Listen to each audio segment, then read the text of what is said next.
Hi everybody, welcome back. I'm Dorothy. I'm your professional astrologer. You can find me on the web at nhastrologer.com. And there on that website, if you were to go to the homepage and go ahead and sign up to be on my newsletter email list, each month I draw 3 people to get a free 20-minute astrology session with me. Now, I also have online classes and a mentorship program for one-on-one studying, so we do that over the internet as well. And I have 4 spaces left. So if you're interested in a private mentorship program for 6 months, let me know. All right, today I want to talk about February. So now that the advertising is over, okay? So with February, we have a few things going on. Of course, we know it as the month of love just because Valentine's is in here.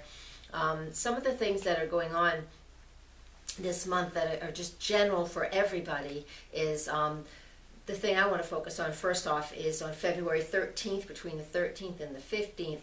This is when Mercury is finally back to the position that it was in the zodiac belt on the day that it went retrograde back in January, on January 5th. So think back to January 5th, what was going on for you. That's when Mercury had moved into Aquarius. It stayed in that zodiac sign for just a few days and then retrograded back. Now on February 13th to the 15th, this is when Mercury's finally past that hump, finally over that area where he was retrograde for a long time. So we're going to have some movement. That Mercury in Aquarius is definitely high thinking, it can be high energy, but it can also be somebody where we get something into our head, we're going to really chew on it for a long time. Fixed air is what Aquarius is. Mercury is that thinking mind, so it is a air planet naturally. So when it is connected, when it is in that sign of Aquarius, we're going to be having some interest in any of the things that Aquarius rules. So, of course, astrology is one of them. That'll be on the top of my list, of course.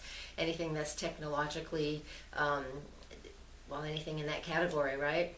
So, February 13th to the 15th, Mercury finally gets over that hump of where it was January 5th when it went retrograde.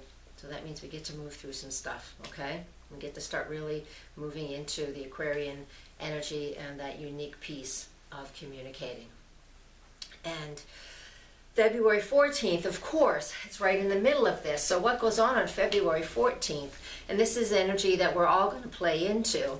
On February 14th, the moon's in the sign of Taurus. That's a great place for the moon to be on the 14th of February, because the moon in Taurus is all about, sensual tastes and sensual smells and anything that is just lovely and luscious and beautiful. Now it makes a sextile to, let me look at my notes, to Neptune, right, in the evening of February 13th. So Saturday night, February 13th, most people would probably be going out to dinner and doing their romantic-y things on Saturday night, the day before Valentine's. And this is true. And this is what we get when we have on Saturday night. If you want to go out and have this romantic, date and just have a nice time, it's going to be that. We have all of the things, all of the cards are in place for just a romantic evening, just in and of itself. Kind of put parentheses around it. And that's it. After that, though, we have no other aspects that are cooperating with this romantic piece. So if you're going out on a first date on this night, there's going to be way too much pressure. All right. If you feel like just having a one-time date with somebody, then this is what the energy of the night's about. That's perfect, especially for those of us out there who are single. Go out, have a date, that's cool. But just know there's no Saturn. The Saturn aspects of the day just do not support a long-term relationship. Now, if you're in a stable relationship and you're just going out for fun because that's what you do on Valentine's Day, then this won't affect you quite as much. But it will be a nice date night, especially for married people who have not had an opportunity to get out and play in a long time because of children. All right? So go out, have fun.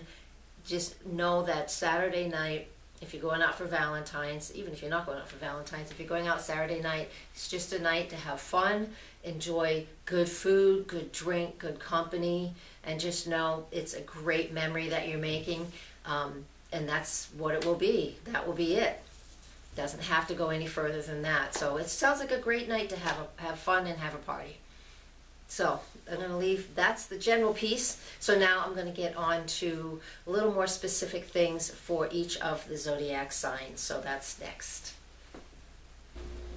All right, hi Aquarius, this is for you guys. All right, I want to start off with February 5th with Venus and Pluto making a conjunction in the sign of Capricorn.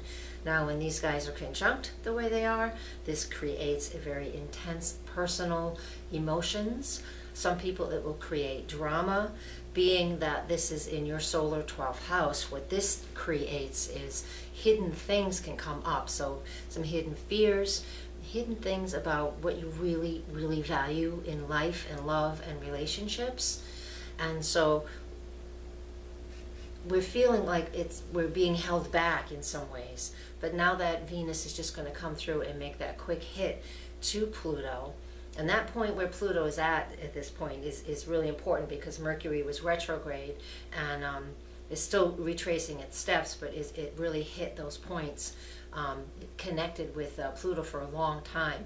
So where Venus is connecting to this on February 5th is really important too. So we've had an opportunity with Mercury earlier in January to communicate what's going on behind the scenes or underneath and what we want to keep private. But Venus is coming in there and saying, yeah, I really do value X, Y, and Z, whatever that is for you. Whatever's come up, it's going to be something that is hidden and very deep for yourself. Now, this could be that you're found some new energy to reinvigorate an old goal or an old idea that you had, because that 12th house is of things that are hidden, strengths and weaknesses. So take something that, really focus in on what a strength is, and you might not even realize it. So this conjunction of Venus and Pluto in that sector is really going to help you out with that. We also have, though, on February 5th is Mars in Scorpio, quincunx Uranus in Aries. Now, that Mars in Scorpio is up in that solar 10th house, so that's the career sector. So there's some adjustment being made, because when it goes down to that third house of how I'm communicating, in my career, in what I'm known for, where I'm working at, there is a transformation going on here. So we're having, it feels very frustrating, because this quincunx energy does not, nothing comes together easily with the quincunx. Making adjustments so we can create a deep and profound transformation. So there is definitely something going on in your work at this point in time that is changing, and to me, don't be frightened. It is a natural progression for whatever's going on for you, all right? Because everybody's careers go through changes and transformations, and this is something that, as long as you're aware of it, you're going to feel much better about it, okay? If you need to know more on a very personal level, then you call me up for a session and we can make that arrangement for you. February 8th, the new moon in Aquarius. There will be a separate video for that. The eye icon here has a drop-down menu. You'll be able to click on that when it comes up. And you'll be able to go find it and listen to it. And if you're a subscriber, you'll be notified when that's up, as well as the full moon forecast on the 22nd.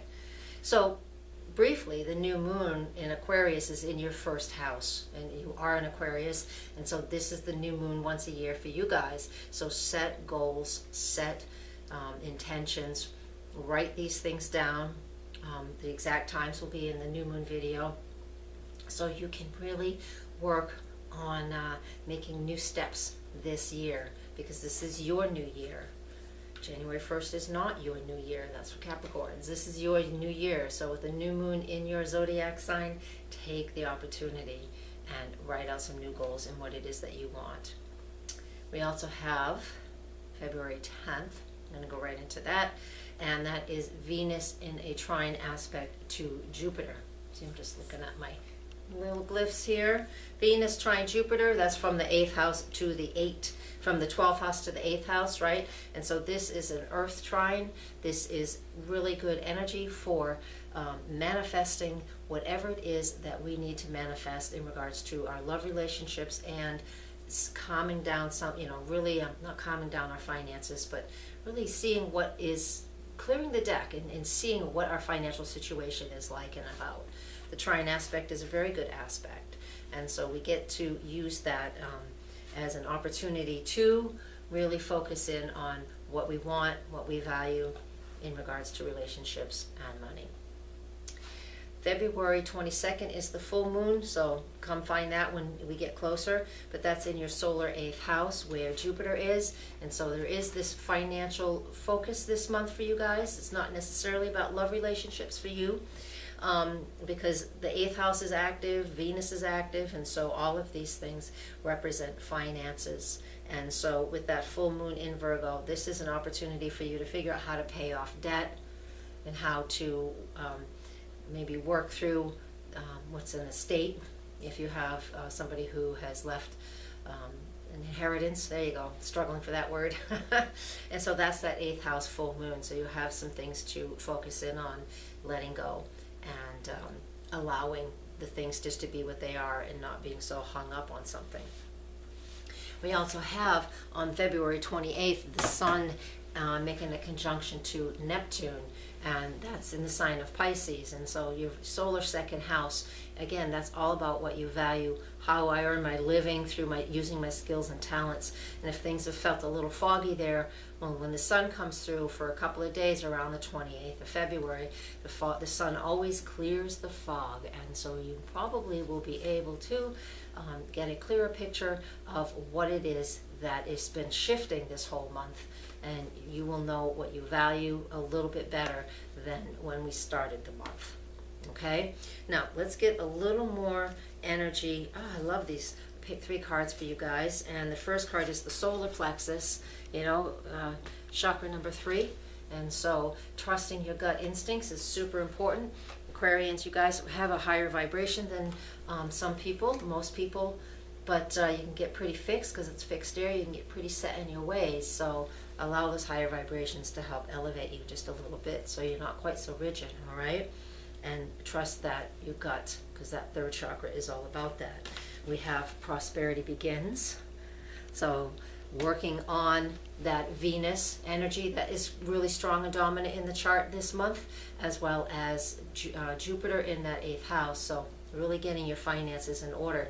Even refinancing something could be very helpful. And then the final card that comes up is rejoice, and that is number 3. That's 3 people rejoicing, but this is people coming together in harmony and relationship, and in a very, obviously you can see, in a very celebratory way. So there's a lot to celebrate, even though there feels like there's a little bit of work going on here too.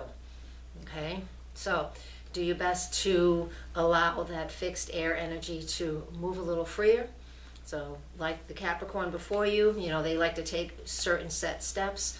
This Aquarian energy, you guys like to be a bit different and break the rules a little bit and just be that rebel that you are, and step into the new and exciting things that are coming for you. All right, I'm going to leave you with that. Thank you for watching. Please come to my website and nhastrologer.com and subscribe to this channel if you would, please. Thank you, and lots of love. Namaste.